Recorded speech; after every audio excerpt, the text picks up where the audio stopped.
ऐसा व्यक्ति जिसके परिवार में किसी को राजनीति का र तक नहीं आता था। बचपन गरीबी, लाचारी और अभाव में गुजरा। पढ़ाई पूरी हो सके इतने भी पैसे नहीं थे, लेकिन कुछ था तो जुनून, हौसला, जज्बा, कुछ कर गुजर जाने की चाह और पढ़ाई कर देश की सेवा करने का सपना। हम बात कर रहे हैं मॉर्निंग कंसल्ट के अनुसार 76% वोटिंग के साथ दुनिया के सबसे ज्यादा पसंद किए जाने वाले राष्ट्राध्यक्ष नरेंद्र मोदी की।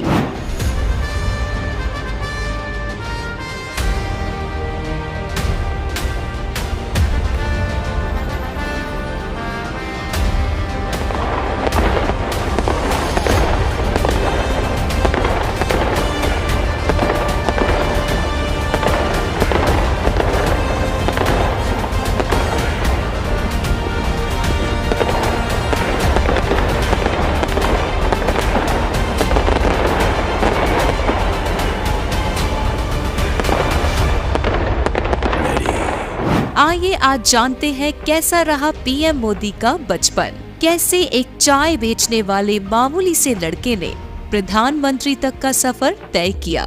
नरेंद्र मोदी ये नाम आज दुनिया भर में चर्चा का विषय बन चुका है। मोदी जी का पूरा नाम नरेंद्र दामोदर दास मोदी है।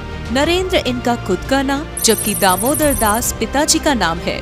दामोदर दास मूलचंद मोदी और हीराबेन गुजरात के वडनगर में रहा करते थे, जहां 17 सितंबर 1950 को नरेंद्र मोदी का जन्म हुआ। दामोदर दास मूलचंद मोदी जी रेलवे स्टेशन पर एक छोटी सी चाय की दुकान चलाया करते थे, इसलिए 5 बच्चों के भरे पूरे परिवार की सभी जरूरतें पूरी करना उनके बस की बात नहीं थी। इसलिए घर की माली हालत हमेशा खराब ही रही। इसलिए वडनगर के भगवताचार्य नारायणचार्य स्कूल में पढ़ते हुए नरेंद्र मोदी जी ने अपने पिता के काम में हाथ बटाना शुरू कर दिया। मोदी जी बचपन से ही सच्चे देशभक्त रहे हैं। 1962 के इंडो चाइना युद्ध में उन्होंने ट्रेन में जा रहे सैनिकों को चाय पिलाई। इतना ही नहीं, 1965 के युद्ध के समय भी उन्होंने सैनिकों को चाय पिलाकर देशभक्ति जाहिर की। वो एनसीसी कैडेट्स भी रह चुके हैं। पढ़ाई में औसत छात्र रहे। मोदी जी को कल्चरल एक्टिविटीज में भी काफी रुचि थी और वो बचपन से ही बड़े निडर स्वभाव के रहे हैं। आपको यकीन नहीं होगा, लेकिन एक दिन मोदी जी घड़ियाल का बच्चा पकड़कर घर ले आए थे, लेकिन माँ के समझाने पर वो उसे वापस नदी में छोड़ आए। मोदी जी उस वक्त महज 13 साल के रहे होंगे जब परिवार वालों ने इनकी सगाई जसोदा बेन चमन लाल से करवा दी। हालांकि मोदी जी को शुरू से ही पारिवारिक जीवन में कोई दिलचस्पी नहीं थी, लेकिन परिवार के कहने पर उन्होंने ये सगाई कर ली और 17 साल की उम्र में दोनों की शादी भी करवा दी गई। हालांकि ये दोनों अपनी शादी से काफी खुश भी थे, लेकिन नरेंद्र मोदी जी की मर्जी के चलते वो अपनी पत्नी से अलग हो गए और इसके पीछे की वजह ये थी कि नरेंद्र मोदी जी का मानना था कि अगर कोई भी आदमी अपने परिवार और गृहस्थी में एक बार फंस गया तो फिर वह कभी भी देश की सेवा नहीं कर सकता। इसलिए उन्होंने अपनी पत्नी को छोड़ा था और अपनी इसी सोच के चलते 1967 में उन्होंने पूरी तरह से अपने परिवार को त्याग दिया। अपने परिवार को त्यागने के बाद उन्होंने अपना नाम अनिकेत भी रखा था। अनिकेत नाम का मतलब होता है जिसका कोई घर नहीं हो। खैर, घर से निकलने के बाद वह सबसे पहले अपने आदर्श यानी स्वामी विवेकानंद की दीक्षा लेने के लिए दीक्षा मठ जा पहुँचे, लेकिन वहाँ उन्हें दीक्षा नहीं दी गई। इसके पीछे एक वजह थी। दरअसल अगर कोई भी इंसान रामकृष्ण मिशन का सन्यासी बनना चाहता है तो उसका ग्रेजुएट होना बहुत जरूरी है, और वो ग्रेजुएट नहीं होता है तो वो रामकृष्ण मिशन का सन्यासी नहीं बन सकता था। और मोदी जी भी उस समय ग्रेजुएट नहीं थे, तो उन्हें भी सन्यासी बनने का मौका नहीं मिल सका। इसलिए नरेंद्र मोदी जी ने गुजरात यूनिवर्सिटी से राजनीतिक विज्ञान में पीजी की डिग्री हासिल की। नरेंद्र मोदी सन्यासी बनना चाहते थे, इसलिए उन्होंने करीब 2 साल नॉर्थ ईस्ट और नॉर्थ ईस्ट इंडिया में घूमते हुए बिताए, जिनमें सबसे पहले वो पहुंचे कोलकाता से नॉर्थ ईस्ट और वहां से अल्मोड़ा, उसके बाद केदारनाथ, फिर वहां से दिल्ली और राजस्थान होते हुए एक बार फिर अपने गांव यानी वडनगर जा पहुंचे और जब वो अपने घर पहुँचे तो उन्होंने देखा कि उनके जाने की वजह से घर के सभी लोग बहुत उदास हैं और थोड़ा दुख का माहौल है, जिसका प्रभाव वो अपने ऊपर नहीं पड़ने देना चाहते थे।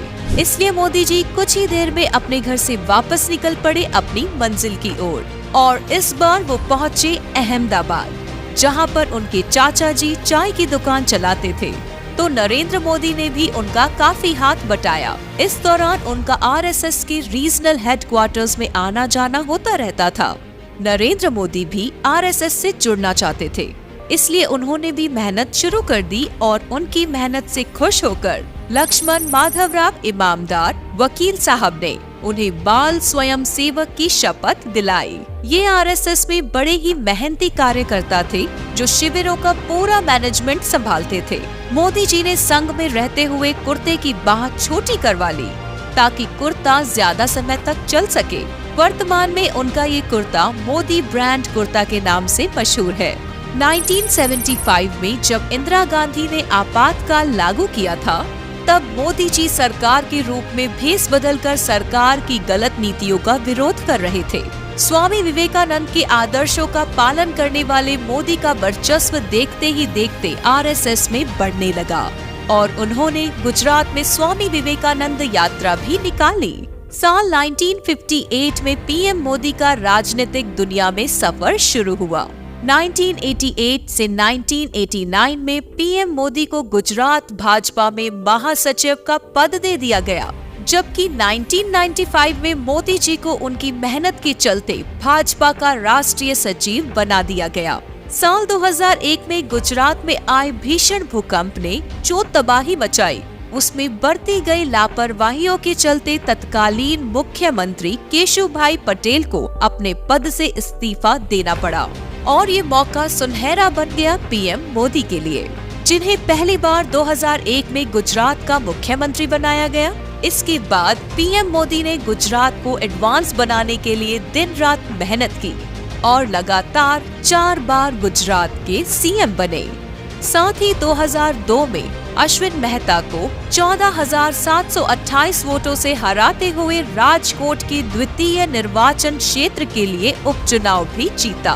साल 2012 में वो भाजपा की तरफ से पीएम के लिए सभी की मंजूरी के साथ चहीता चेहरा बन चुके थे, जिसके बाद 2014 के लोकसभा चुनाव में मोदी जी पूर्ण बहुमत के साथ देश के प्रधानमंत्री बने।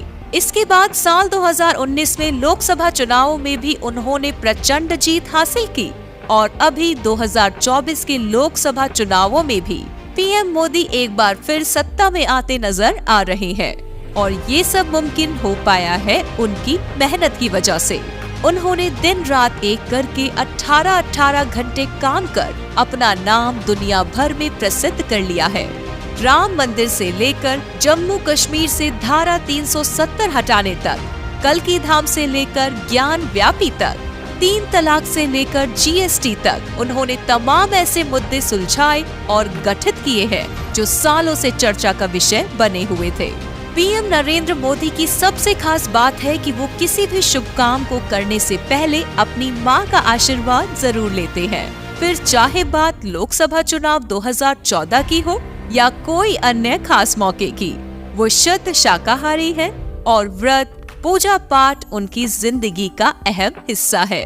हालांकि अपनी मंजिल को तय करने के दरमियान सफर में उन्हें कई उतार चढ़ाव भी देखने पड़े, जैसे वडोदरा के 2002 के गोधरा कांड को ही ले लीजिए, जिसके लिए न्यूयॉर्क टाइम्स तक ने पीएम मोदी को जिम्मेदार ठहराया था।